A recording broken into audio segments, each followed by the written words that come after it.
ታሪክ ማዳመጥ የምትወዱ ውድ ጓደኞቼ እንደምን አደራችሁ? አይኔ ያባብጧል። ተዘቅዝቄ ስለተኛው ሊሆን ይችላል። ለማንኛውም እንደምን አደራችሁ? ዛሬ የምነግራችሁ ነገር ብዙ ሰዎች በኮሜንት ላይም በተለያየ ጊዜ በማወራቸው ወሬዎች ውስጥ ኮሜንት ውስጥ የሚጽፉልኝ አንዳንድ ግልጽ ያልሆነላቸውን ነገር ለማብራራት ነው። እናም ሆን ብለው ደግሞ እያወቁ የሚሳሳቱ ሰዎችንም ለመገሰጽ ፈልጌ ነው። በጋሞ ሕዝብ ታሪክ ላይ አንዳንዴ በማወራቸው ጉዳዮች ላይ ጋሞ ማለት ምንድን ነው እያሉ በተደጋጋሚ ጠይቁኛል። እኔም የተወሰኑ ቪዲዮዎችን ሰርቻለሁ። በተለይ ከዶርዜ ጋራ የተያያዘ ጥያቄ ያነሳሉ። የዶርዜና የጋሞ ልዩነት ምንድን ነው እያሉ ይጠይቁኛል። እና ዶርዜ ማለት የዶርዜ ቦታ ላይ የሚኖሩ የጋሞ ማህበረሰብ የጋሞ ህዝቦች ያሉበት ስፍራ ነው። ዶርዜ ማለት እንዲህ ባጭሩ ነው የምነግራችሁ። ልክ አሁን ለምሳሌ አማራ የሆናችሁ ሰዎች ጎንደር ላይ የምትኖሩ አማራዎች አላችሁ፣ ሸዋ ላይ የምትኖሩ አማራዎች አላችሁ፣ ወሎ ላይ የምትኖሩ አማራዎች አላችሁ፣ ጎጃም ላይ የምትኖሩ አማራዎች አላችሁ። ልክ እንደዛ ዶርዜ የሚባል ስፍራ ላይ የሚኖሩ ጋሞዎች አሉ። አርባ ምንጭ ላይ የሚኖሩ ጋሞዎች አሉ። ከምባ ላይ የሚኖሩ ጋሞዎች አሉ። ቦንኬ እንደዛ ያለ ይቀጥላል የቦታው ስም ማለት ነው። እንደዚህ አድርጋችሁ አንደርስታንድ እንድታደርጉ ትፈልጋለሁኝ። ወሬ ከተመቻችሁ እንግዲህ ኮሜንት ላይ የገባችሁ አስተያየታችሁን ማንኛውንም አይነት አስተያየት እቀበላለሁ። አትፍሩ፣ የፈለጋችሁትን ነገር ጻፉ። ከዚህ በተጨማሪ ደግሞ አንድ የምነግራችሁ ሀቅ ይኖራል።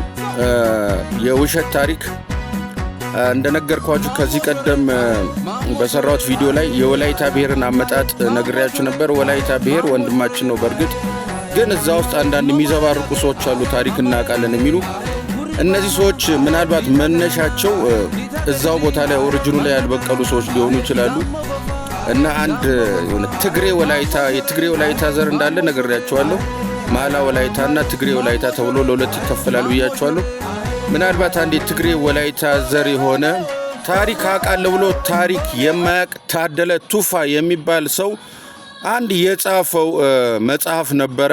ይህን መጽሐፍም አጋናችሁለት ራሳችሁ ናችሁ ተሳስታችሁ እንደዚህ ትኩረት እንዲያገኝ ያደረጋችሁት እንጂ ተራ ነገር ነው። በእርግጥ ማዶላ የማዶላና ዶጋላ ህዝብ ታሪክ የሚል መጽሐፍ አሳትሞ በዚህ መጽሐፍ ውስጥ ጋሞ የሚባል ብሔረሰብ እንደሌለ ተናግሮ ነበረ። ይህም ቁጣ ቀስቅሶ ነበረ።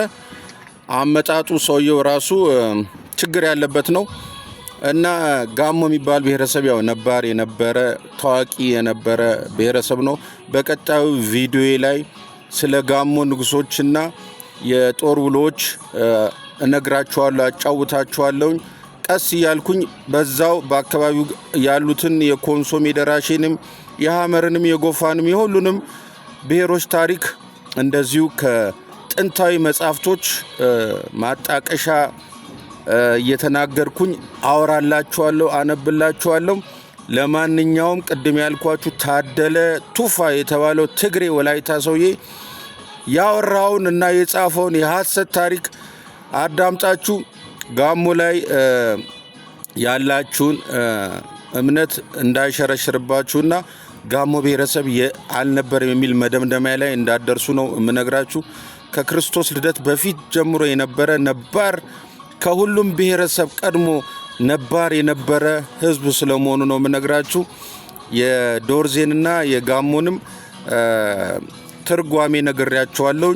አንደርስታንድ እንዳደረጋችሁኝ ተስፋ አደርጋለሁ። መልካም ቀን። ቪዲዮችን ሪፖስት አድርጉልኝ። የእናንተው ወዳጃችሁ ገጣሚና ደራሲ ዓለም ሰገድ ሲሳይ ነኝ። አመሰግናችኋለሁ።